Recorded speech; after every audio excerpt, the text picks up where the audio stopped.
sabato e domenica a Lido Rossello un appuntamento importante. Di che si tratta? È la seconda edizione dello Scala dei Turchi Fitness Event.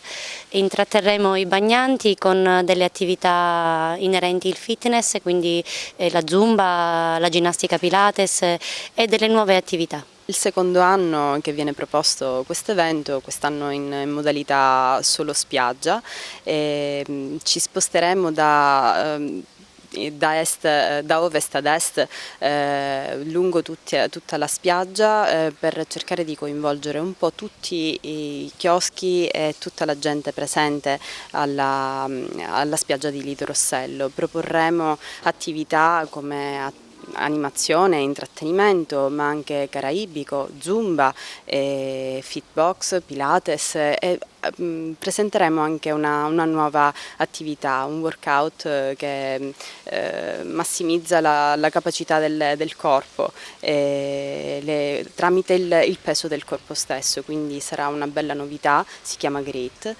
Avremo presenze illustri come ad esempio Piero Zaffina, che è un presenter, un istruttore di Zumba davvero sopraffino, non solo per il suo cognome.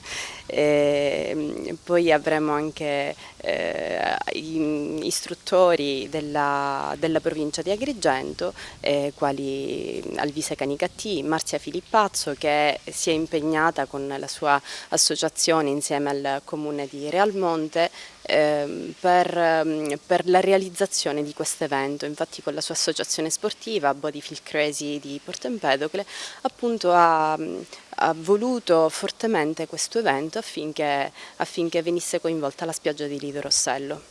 Ecco gli orari, vogliamo ricordarli? Sì, inizieremo alle 15 con la registrazione e poi dalle 15 fino alle 18, fino al tramonto, le varie attività si intercaleranno nei pressi dei chioschi limitrofi. Il Comune di Realmonte ha voluto fortemente questa iniziativa per promuovere le nostre spiagge, i nostri lidi, non solo per la qualità del mare, ma anche per eventi di carattere sportivo che interessano comunque un'utenza appassionata non solo che di mare, ma anche che di fitness.